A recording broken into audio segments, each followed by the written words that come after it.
Bonne soirée à toutes. C'est touchant de voir un public qui est intéressé par la halachot de la pureté familiale, de la fonction de la femme. Dans le judaïsme, elle est la couronne du couple, à Teret Bala, la couronne de son mari. Et de répondre présent à un shiur pareil, donc Yeshar Koach.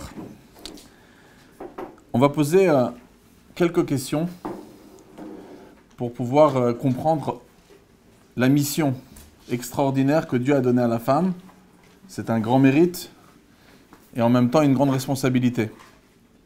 Et à travers les questions, et surtout aux réponses à ces questions, on va pouvoir comprendre l'ampleur de la fonction et la mission, l'importance de la mission de la femme. Alors,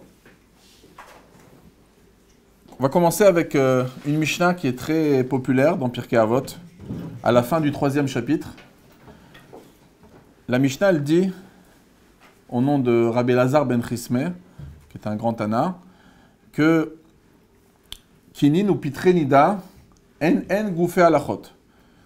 C'est-à-dire que, si on peut dire en français simple, que les lois de la pureté familiale, les contes de la Nida, etc., sont le corps de la halacha. Goufé, ça vient du mot gouf, corps. Qu'est-ce que ça veut dire? Alors, heureusement qu'on a les lumières de Rav Ovadia Barthénora, qui est un commentateur de la Mishnah, très populaire. Il était Rav en Italie il y a plus de 600 ans.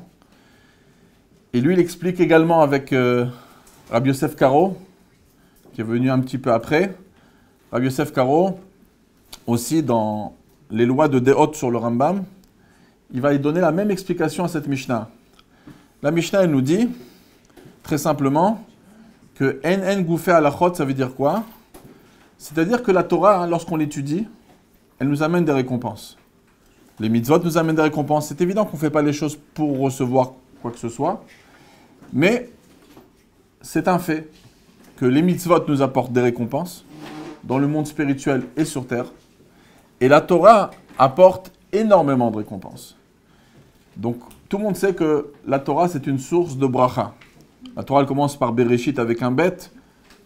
Les commentaires disent, bet, c'est bracha. La bénédiction. Même Bereshit, bara, le Baal Shem Tov dit bara, c'est briout, la santé. Donc la Torah, c'est une source de bracha.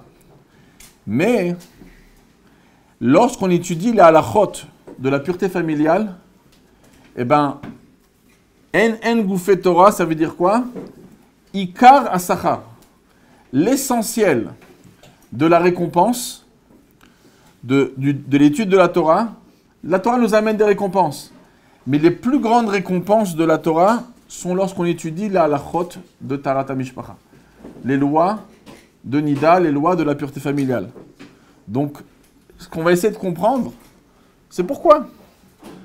J'étudie Ilchot Shabbat, j'étudie les lois de lait et de viande, j'étudie les lois de Yom Tov, ça amène une récompense extraordinaire, mais lorsque j'étudie les lois de la pureté familiale, eh bien là, j'ai le Ikar Asachar, l'essentiel de la récompense.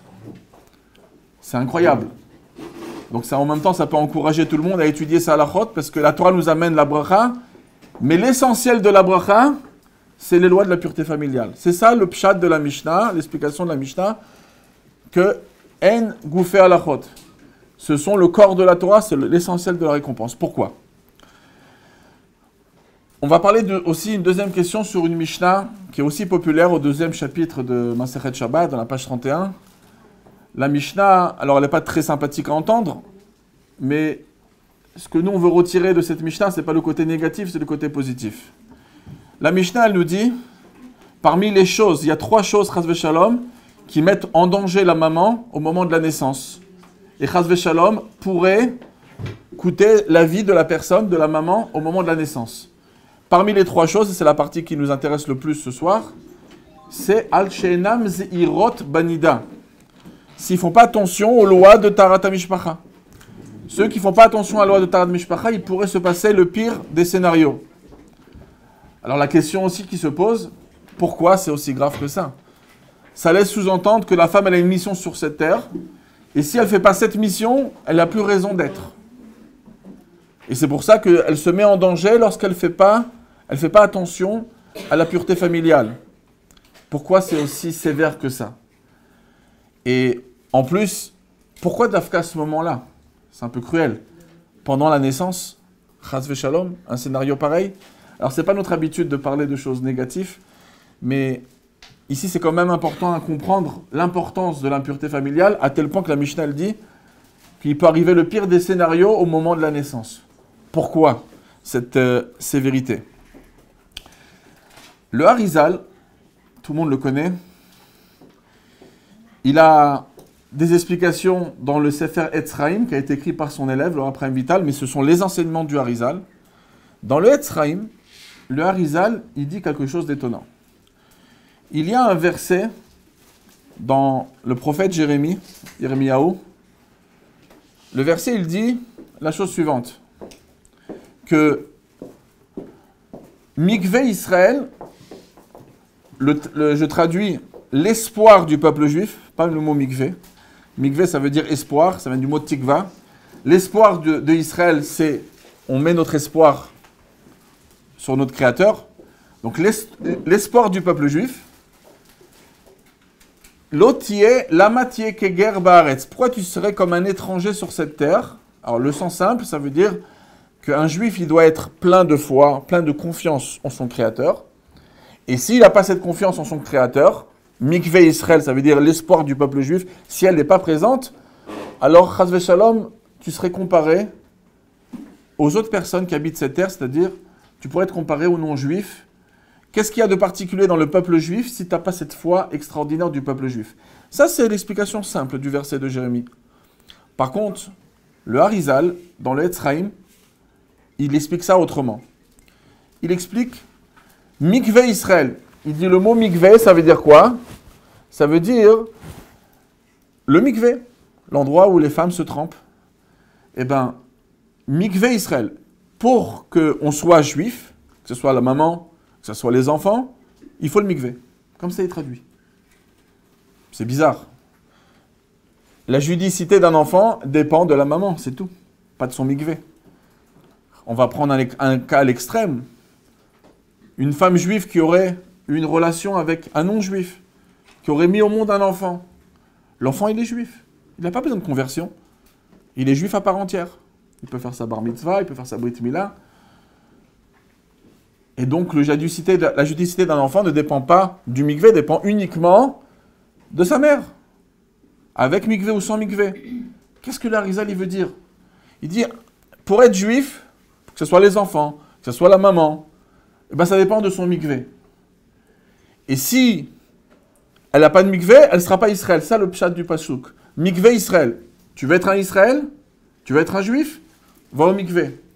Et sans le mikvé, eh ben, le nom d'Hachem ne sera pas inscrit sur ton front. Ça, c'est les mots du Harizal. Alors, il faut comprendre ça. Qu'est-ce qu'il veut dire? La judicité, elle passe pas par le mikvé. Elle passe par le fait même que c'est une maman juive qui a mis au monde cet enfant. Donc ça, c'est une chose encore à comprendre. Une autre chose qu'il faut comprendre, dans la Torah, très souvent, on énumère les garçons lorsqu'on fait le compte du peuple juif. Ça arrive souvent, surtout dans le Chumash Bamidbar, on est habitué à voir des comptes. Mais ce n'est pas la première fois dans Bamidbar, on peut retrouver ça dans Vaïgash, on peut retrouver ça dans Bereshit, dans Shemot, dans Vaïra, dans plusieurs parachiotes, on retrouve, voici la famille de un tel, de Rouven, de Shimon et de Lévi, et on énumère les garçons. On n'énumère pas les filles. Et lorsque la Torah, dans Parashat Vaïra, elle énumère les garçons, encore une fois, Rouven, Shimon et de Lévi, donc Rouven, on dit les enfants de Rouven, que les garçons, Chetziron, etc., tous les noms, Palou. Ensuite, la même chose pour Shimon, tous les garçons, jamais les filles. Et là, quand on parle de Lévi, la Torah, elle dit les enfants de Lévi, et quand elle dit Amram, elle fait une petite parenthèse. Et Amram, a épousé Yocheved. En plein milieu du conte masculin, on a une femme qui s'appelle Yocheved. Exception dans la Torah. Ensuite, encore une fois, on mentionne que les garçons. Et quand on mentionne Aaron, on dit Aaron, il épousa Elisheva, la fille de Narshon. Encore une fois. Elisheva, l'exception, la femme de Aaron. Aaron, il a eu un enfant qui s'appelait Éléazar. Et c'est marqué Éléazar, lui aussi, il va se marier avec une des filles de Poutiel. Donc, tout le temps, la Torah n'énumère que les garçons. Et là, il y a des femmes qui arrivent. On a Yocheved, on a Elisheva, et la femme d'Éléazar, une des filles de Poutiel. Qu'est-ce qui se passe ici de différent? Le mikvé, où les femmes se trempent, il y a une condition très importante. C'est d'avoir de l'eau. Pas simplement de l'eau, pas de l'eau du robinet, mais de l'eau de pluie. Et l'eau du robinet qui arrive dans les mikvot, c'est parce qu'ils sont en contact. On appelle ça dans la halakha, ils embrassent à chacun. Ils touchent l'eau de pluie, mais ça ne suffit pas. Il y a une condition très importante. Il faut 40 CA. C'est entre 340 litres. Ce sont les opinions, on est à 700 litres. Aujourd'hui, on en met beaucoup plus. On met même de l'eau en sperme, plus de 1000, 1500 litres. Je ne parle même pas du mikvo, les femmes se trempent de ce qui se passe en dessous, sur le côté. Mais il faut 40 CA. Le chiffre 40, dans la Torah, il a une signification qui est très précise. Sa signification, elle est toujours d'arriver à une nouvelle étape, de créer une nouvelle étape. Par exemple, le déluge. Pendant 40 jours, la pluie, elle tombe. Alors, pourquoi? Parce qu'il y a un nouveau monde qui est en train de se créer. Donc, il faut comprendre, c'est quoi ce symbole de 40? Il y a 40 jours pour que Moshe récupère la Torah. Les 40 jours, il demande le pardon entre Rosh Chodesh Elul et Yom Kippour. Le chiffre 40, il a un symbole important. Il y a 40 semaines pour mettre un enfant au monde. On dit que 40 jours avant que l'enfant il est conçu, il y a déjà son shidour qui est déjà prévu. Le chiffre 40, il vient annoncer une transformation, un changement, une nouveauté. Et il faut comprendre quel est le message. Aussi, ce qu'il faut comprendre, c'est que la majorité du Ham Israël, lorsqu'il va au mikvé, chez les Ashkénazes, c'est officiel, chez Chabad aussi. Chez les Sfaradim, ça dépend. Mais pendant une longue époque, les Sfaradim faisaient exactement comme les Ashkénazim, comme ça le Ben Ishra, il mentionne.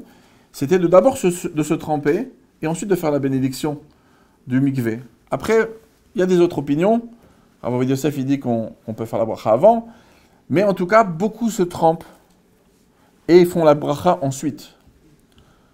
Et même chez les Sfaradim, ceux qui suivent le Ben Ishra et Ramon Echalo, ils le font. Pourquoi? Quand on met les tefilines, on fait bien la bracha avant.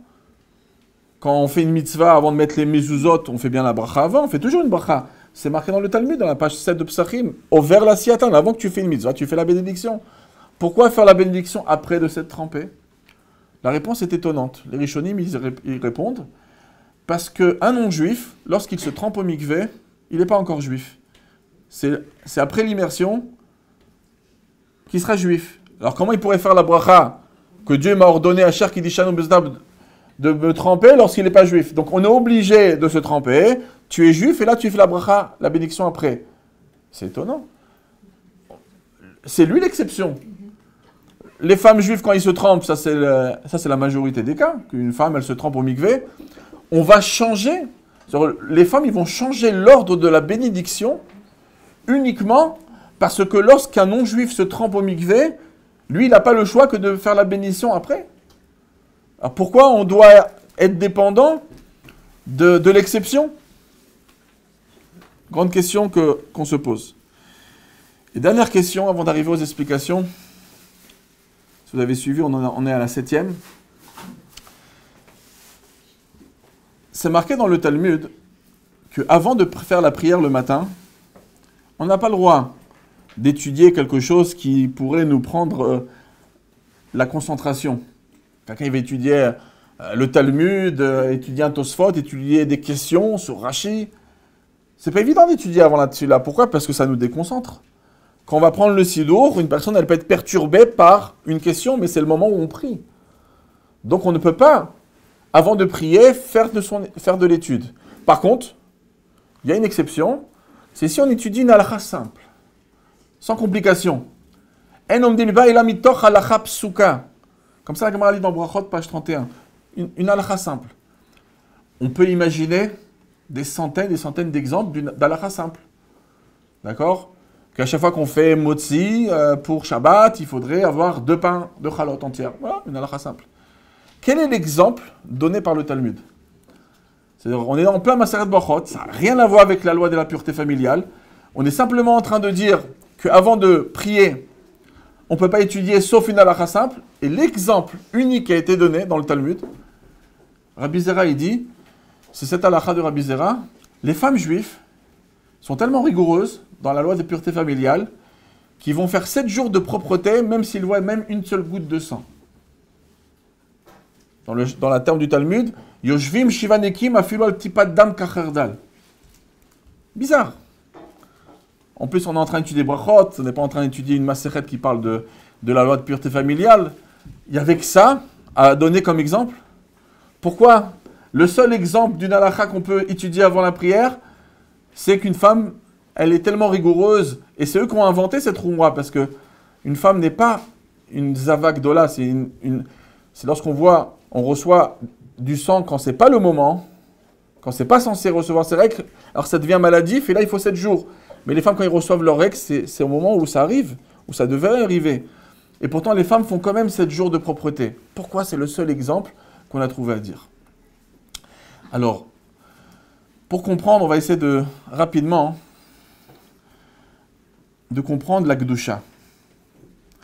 La Gdusha, la sainteté. Un juif, c'est le symbole de la Gdusha, parce qu'il a une âme particulière. Comme le Baal HaTanya, il dit dans le 2e chapitre, il a un chelek elokam imal. Il est une partie de Dieu. C'est-à-dire qu'un juif, il représente une partie de la divinité. Et le juif, donc, a cette particularité d'avoir une âme particulière. Et comme on a dit au début du cours, pour avoir cette âme, il y a une seule condition. C'est une maman juive.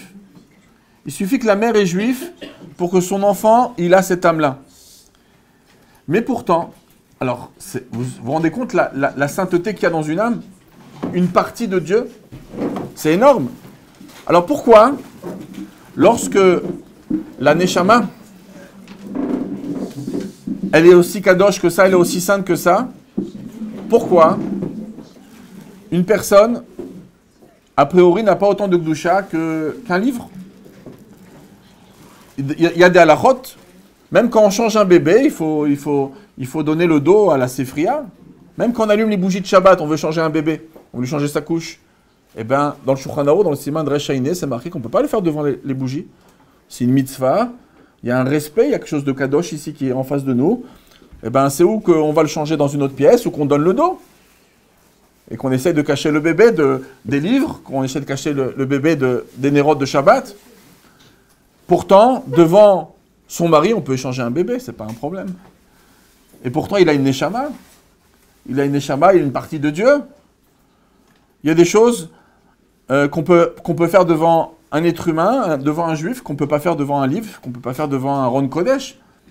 Parce que même si une chose, elle est kadosh, elle a sa manière d'être ou camouflée, cachée, ou démanée. C'est-à-dire que une personne, la Gdusha, elle a plein de niveaux. Et même si quelque chose, il peut avoir un niveau sublime, eh ben, ça ne veut pas dire autant que la personne, elle émagne. Que sa Gdusha, elle est vraiment, elle se dégage autour de lui. Et il y a des conditions pour ça. Le mot Israël, c'est quoi? Israël, ça vient du mot lirosh. C'est d'être à la tête. C'est-à-dire que lorsque le Harizal, on a posé la question, comment le Harizal il peut dire que la judicité, elle dépend du mikvé? Elle dépend de la pureté familiale, de la préparation de la femme, de se tremper au mikvé. Pourquoi? Ça dépend simplement que d'une mère juive. Oui, mais il y a des niveaux d'émanation. Si on veut que notre âme, elle arrive à son maximum de ses capacités, si on veut que notre âme, elle arrive à un maximum d'effets, d'émanation, pour que notre âme, elle puisse influencer nos enfants, pour qu'elle puisse, que lorsqu'on dit une parole, elle est prise au sérieux, eh bien, il y a des conditions. Et la condition, c'est toute la préparation de la maman. Il faut savoir que Aaron à Cohen, Moshe Rabbeinu, dans tout le peuple juif jusqu'à aujourd'hui, ils ont des particularités que personne n'a jamais atteint. Aaron, il avait une influence sur tout le peuple juif. Tout le peuple juif l'ont pleuré quand il est parti. Donc Aaron, c'était le grand prêtre de tout le peuple juif lorsqu'on était tous réunis. On n'a pas eu beaucoup d'époques où le peuple juif était tous réunis. Là, on était tous réunis dans le désert avec Moshe et Aaron. Donc on peut dire que la personne qui a influencé le peuple juif tout entier, sans exception, c'était Aaron, c'était Moshe. Donc c'est des enfants qui sont particuliers. On a aussi Pinchas. Pinchas, c'est un homme qui va donner une leçon de tzniut à tout le peuple juif. Il va faire un acte que même Moshe avait oublié, et il va donner un exemple de pureté familiale, de gdusha, à tout le peuple juif. On n'a pas d'autre exemple dans l'histoire du peuple juif d'une personne qui a une influence sur tout le peuple juif directement, sans exception. Moshe, il a eu ça. Aaron, il a eu ça. Pinchas a eu ça. Et Éléazar a eu ça. Éléazar, comment? Éléazar, c'était le fils de Aaron à Cohen. Qu'est-ce qu'il a eu de spécial, Éléazar? Dans Parashat Matot, c'est marqué que quand on a fait la guerre de Midian, dans cette bataille de Midian, ce qui s'est passé, c'est qu'on a eu un butin. Et on a eu des ustensiles. Dans la cacheroute, une des choses qu'on apprend, c'est de cachériser les ustensiles lorsqu'ils ont été utilisés dans des choses pas cachères. Où on apprend ça, c'est Parashat Matot. Au moment où on a fait cette guerre, on a récupéré les ustensiles de ce peuple, de Midian, et on a dû cachériser les ustensiles pour les utiliser. Qui c'est qui a enseigné ça? C'est Éléazar. Il a pris la fonction de Moshe Rabbeinu, et il a enseigné à tout le peuple juif les lois de comment cachérise-t-on les ustensiles. Donc, ces 4 personnages-là, Moshe, Aaron, Éléazar, Pinchas, ce sont des personnages qui ont influencé le peuple juif tout entier, et on n'a pas d'autre exemple que eux, d'une manière directe, comme ça, de parler au peuple juif, et tout le peuple juif, ils sont tous là, ils sont tous oui, tout le monde est en train d'écouter. On n'a jamais eu cette occasion. Comment ils ont eu ce mérite? La Torah, à chaque fois qu'elle énumère, jamais on mentionne les garçons, sauf ici.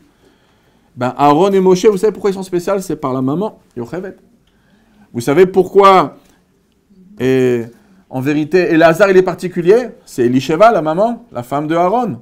Pourquoi Pinchas il est spécial? Parce qu'Éléazar il s'est marié avec une maman particulière. La Torah, elle veut nous faire passer un message.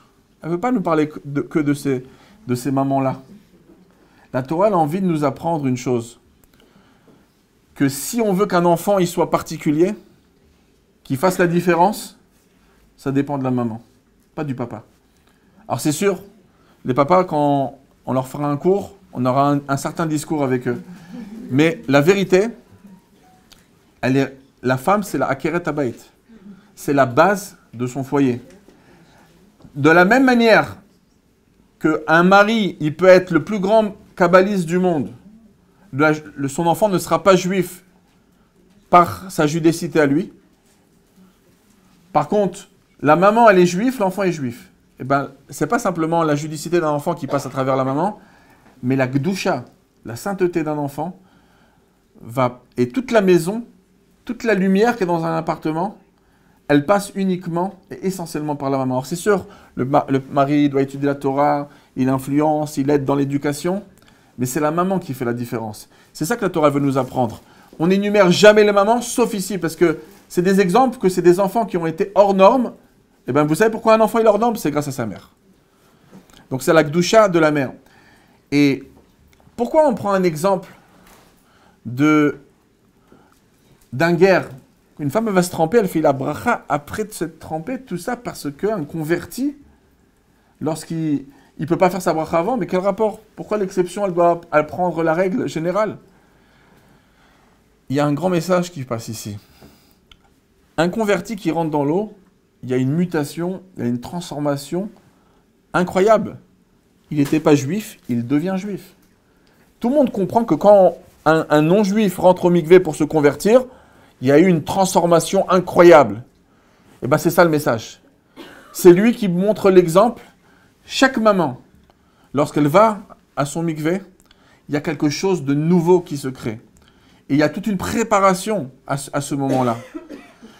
Dieu il donne la possibilité, pour que les maris changent, il faut des fois avoir beaucoup d'espoir, il faut le miracle. Une femme, elle est capable de se transformer. Peut-être on se travaille nous une fois par an à Voyom Kippour, où on nous parle d'un mikvé obligatoire. D'accord? Parce qu'on peut compter une fois par an de changer. Une femme, elle est capable d'avancer, de monter en Gdusha chaque mois. Et en vérité, à chaque fois qu'elle va au mikvé, c'est une sorte de conversion. C'est ça que le Harizal dit. Mikvé Israël. Ben oui, c'est sûr que la neshama d'un juif, elle est juive parce que la maman, elle est juive. Mais quel juif? De quelle manière sa neshama, elle émane? De quelle manière sa pureté et sa sainteté, elle sort de cette personne? Ça va dépendre de la Gdusha et de la préparation de la mère. Et ça, c'est le point fort. C'est pour ça que... C'est quoi une maman qui se met en danger à la naissance de son bébé, comme la Mishnah le dit, comme on a dit au début du cours? Pourquoi?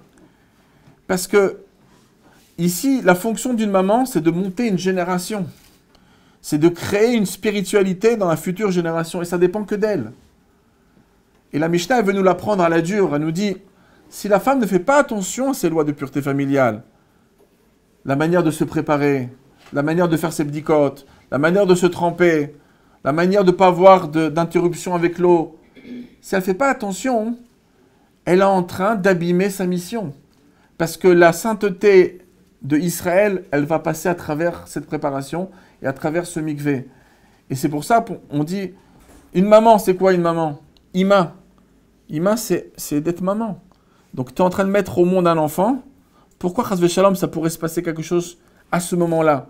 Ben oui, c'est pour te dire, ta mission sur cette terre, c'est de mettre de la Gdusha dans cet enfant. Si tu ne remplis pas ta mission, eh ben c'est à ce moment-là qu'on te prouve, ben voilà, tu ne mérites pas cette fonction. Donc c'est à la dure, on n'a pas l'habitude de parler de choses négatives, tellement dans nos shiurim, mais c'est simplement, faut pas prendre le côté négatif, il faut prendre le côté positif. L'importance, le rôle que la mère, elle fait. Si on a des Moshe et des Aaron, c'est que par la mère. C'est pas parce que Amram, c'était un tzaddik, c'est parce que Yocheved, c'était une tzaddiket. Et la même chose pour Elisheva, et la même chose pour la femme de Éléazar, et c'est pour ça qu'ils ont eu un enfant en particulier qui était Pinchas. Il faut savoir que c'est marqué que lorsque Yitzhak il a épousé Rivka, les 3 miracles qu'il y avait dans la tente sont revenus de sa mère Sarah. Il y avait les bougies qui étaient allumées de Shabbat à Shabbat, il y avait une bracha dans la pâte, d'accord, dans le pain, et il y avait une nuée sur le Ohel. Sur la tente, il y avait une nuée. C'est quoi la nuée? Quand on parle de Hanan dans la Torah, hein, c'est la présence de Dieu. Et Har Sinaï avait de la fumée dessus. Har Sinaï Ashan Kulo, qui arrête Gvod Hashem. Dans la fin de Parashat Shemot, la fin du Chumash Shemot, sur le Ohel Moed, sur le tabernacle, il y avait cette nuée. La nuée, ça veut dire Yarad Hashem Be'esh, c'est-à-dire que Dieu il était présent. La nuée qui était sur la tente de Sarah, c'était la présence de Dieu. Il y a un Zohar à Kadosh, dans Parashat Shemot, qui est très très dur. Il dit que il y a beaucoup de gens qui prennent des sidourim, ils prient. On a besoin souvent d'aide. On a besoin que Dieu nous débloque des situations. Que ce soit pour la santé, pour la bracha, la parnassa. On a besoin de chance, on a besoin de la bénédiction de Dieu. Et bien des fois, il y a des gens qui prient de tout leur cœur, et le Zohar, il dit, on ne les entend pas. Dieu n'écoute pas. Et ils disent pourquoi? Le Zohar, il dit, ben parce que sur leur tente, dans leur appartement qui a besoin de tellement de bonnes choses, la nuée n'est pas là. Pourquoi la nuée n'est pas là? La nuée, c'est la shrina. La shrina, elle n'est pas là parce qu'on l'a repoussée. Qui l'a repoussée? Lorsque les lois, comme ça le Zohar dit dans Parashat Shemot, lorsque les lois de la pureté familiale sont bafouées de droite à gauche. D'accord? Des fois, on fait tout ce qu'il faut, mais on n'arrive pas. Peut-être on touche son mari quelques minutes, on n'arrive pas à tenir, etc. Lorsqu'on bafoue sa halachot, eh ben, c'est une manière, le Zohar qui dit, ben, ça éloigne ce péché-là. Lorsqu'on ne fait pas attention à la pureté familiale, ce péché, il prend la nuée de Dieu, il la repousse. Parce que c'est quoi la nuée? Les bougies, ils amenaient le miracle des bougies. La frachat halal amenait la bracha dans le pain. C'est quoi la nuée? La nuée, c'est la pureté familiale. La pureté familiale de Sarah, elle faisait qu'il y avait la nuée. Lorsque Rivka est venue, elle avait l'image identique de spiritualité de Sarah. Et c'est pour ça que la nuée était là. Le Zohar, il dit sans cette nuée, eh ben, ça veut dire qu'Akadosh Baruch Hu n'est pas à l'écoute de notre appartement. Et on a besoin qu'il soit à l'écoute. Et le Zohar, il dit, ça dépend. Il dit, même si on crie de toute notre force et de tout notre cœur, ça peut faire un blocage. Alors des fois, il y a des exceptions, bien sûr. Quelqu'un qui prie avec des larmes, peut-être que sa prière va être exaucée. Des gens, ils ont des fois de la chance sans même faire la pureté familiale. Et Dieu, il a ses calculs. Mais la personne, elle peut, c'est important de savoir, c'est qu'une personne, elle est capable de débloquer des situations, elle est capable d'être écoutée par le bon Dieu si elle fait attention à la pureté familiale. Et c'est pour ça que c'est ce symbole aussi des 40 CA. Pourquoi 40 CA quand on se trempe dans l'eau? Ces 40 CA, de cette quantité d'eau, c'est justement, on est là, il faut savoir que, pourquoi il y a de l'eau? C'est quoi cette eau-là? Ça nous rappelle quoi? Quand on était dans le ventre de notre mère, la naissance, elle est venue à travers les eaux. On a, pour naître et pour grandir, et pour créer un fœtus, et pour que le bébé grandisse, on a besoin d'être dans l'eau. On a besoin de grandir à travers cette eau-là. Qu'est-ce que Dieu il a fait? Quand Dieu il a créé le monde, vous vous rappelez le Chumash Bereshit? Le premier jour, le monde il était sous l'eau. Pourquoi le monde il était sous l'eau? C'est le deuxième jour que Dieu il a poussé les eaux et que la terre a apparu. Parce que pour faire naissance à la terre, le gros bébé c'était la terre, et bien la terre elle était dans les eaux. Et bien lorsqu'une femme, le Maboul c'était quoi? Eh bien le monde s'est comporté mal, il fallait faire un nouveau monde. Comme c'est marqué quand Noach est sorti, il a vu un Olam Chadash, un nouveau monde. Comment faire naissance à ce nouveau monde? Eh bien 40 jours dans l'eau. Bon, c'est resté plus longtemps, parce qu'après, je crois que l'eau, elle descend. Mais pendant 40 jours, l'eau est tombée. Ça veut dire quoi? Ça veut dire que l'eau, elle représente la naissance de quelque chose de nouveau. Eh bien, une femme, lorsqu'elle rentre au mikvé, il faut savoir que toute la préparation à ce moment-là, c'est un moment très, très spirituel. C'est marqué « Veruach Elokim merachefet al pnei hamaim ». Il y avait l'esprit de Dieu sur les eaux. Vous vous rappelez le début de Bereshit? Un des commentaires du Midrash, il dit c'est quoi Veruach Elokim? C'est le roi de la tchouva. La tchouva, elle se trouve sur les eaux. Lorsqu'une femme, elle va au mikvé, il faut qu'elle pense que c'est comme un petit bébé qui rentre dans le ventre de sa mère, mais là, la mère, c'est le bon Dieu. Et on plonge sous l'eau, et à ce moment-là, il y a un nouveau bébé qui va naître. Il y a une nouvelle personnalité. Ça veut dire quoi? Ça veut dire que la spiritualité qui était atteinte jusqu'à maintenant, elle va être incomparable avec ce qui va se passer après. Et c'est pour ça qu'il faut prendre les choses au sérieux. Lorsqu'on va faire notre prière, c'est quoi la prière? C'est de s'approcher, de monter dans l'échelle. Et on grimpe et on s'approche de Dieu. Le mot tfila en hébreu, ça vient de quel mot? Coller.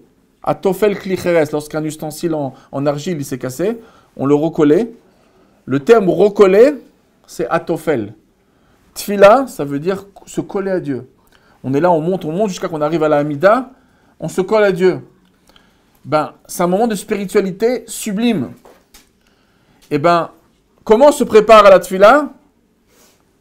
Le seul exemple qu'on a trouvé à donner, c'est que les femmes se préparent pendant 7 jours de propreté avant d'aller au mikvé. Pourquoi choisir cette halakha? Parce qu'il faut savoir que cette halakha nous montre qu'à chaque fois qu'une femme elle va se tremper au mikvé, eh ben, c'est comme un moment de prière. C'est un moment de grande spiritualité.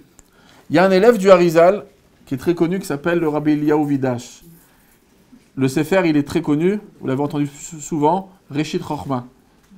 C'est un livre que le Rabbi demandait d'étudier souvent. C'était l'élève du Harizal, le Perek 16, 17, ça parle beaucoup de la Gdusha. Et donc, ce Rabbi Eliyahu Vidash, il dit une chose, on est justement dans le mois de Hadar, le mois de la Simcha. Il dit quelque chose d'extraordinaire que chaque femme, elle doit en vérité essayer d'avoir.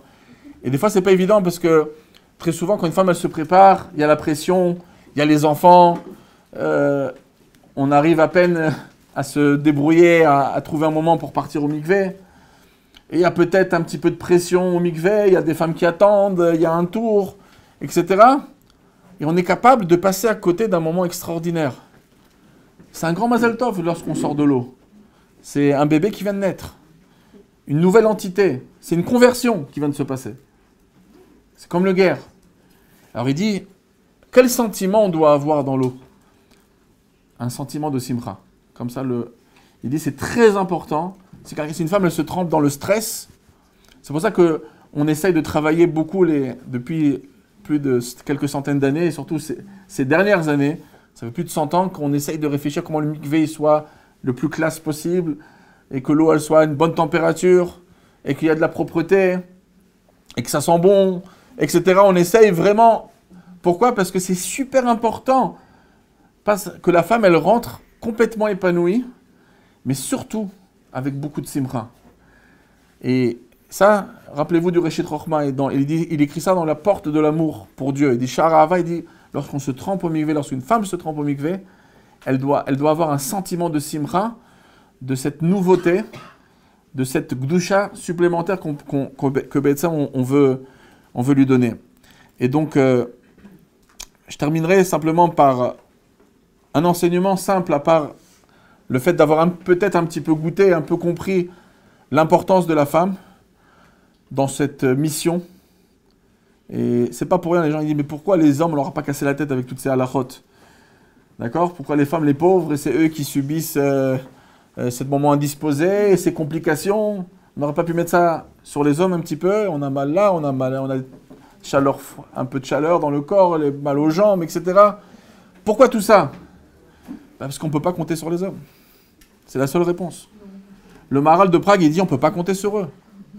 La spiritualité d'une femme, elle dépend simplement des forces, des capacités que Dieu leur a données. L'homme n'aurait pas eu de patience.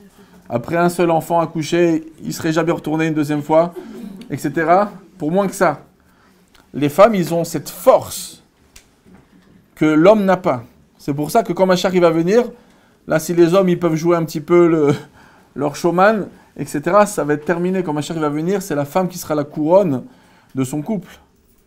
Ça commence un petit peu dans la génération, la nôtre, où on commence à... C'est plus les femmes de l'époque, ils ont leur mot à dire. Baruch Hashem, c'est la préface de la Géoula, mais ça veut dire que la femme, elle a cette capacité d'âme spirituelle.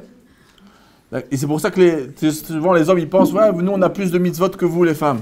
Le Maharal de Prague, il dit, parce que les mitzvot sont venus pour raffiner la personnalité. La femme, elle est beaucoup plus raffinée qu'un homme. Elle a besoin de moins de mitzvot. Mais en tout cas, ces mitzvot-là, de la pureté, de la gdusha, c'est les femmes. Donc, le seul message que je pourrais dire, c'est que très souvent, on essaye, dans ces lois-là, des fois, à trouver des petits compromis. On essaie de demander au Rav, est-ce qu'on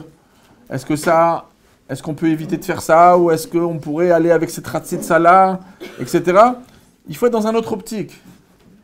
Il faut être dans un optique. On ne dit pas à la personne, on n'est pas des anges. On n'est pas des tzadikim, on est des gens normaux. On a besoin aussi d'être sur terre, d'avoir de l'amour physique, etc. Il n'y a pas de problème. La Torah n'empêche pas quelqu'un d'exprimer et d'avoir un moment de bonheur matériel aussi.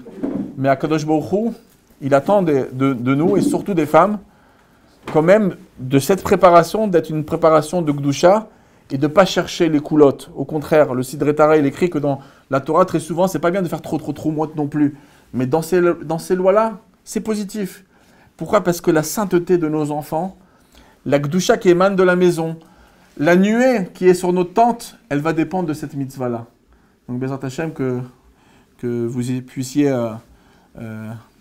mamash, utiliser vos capacités que nous, on n'a pas, que les hommes n'ont pas, pour avoir, mamash, de la gdusha supplémentaire dans la maison, sur vos enfants, et d'influencer, vous influencerez toute la sviva, toute votre société autour de vous, à travers la gdusha de cette mitzvah.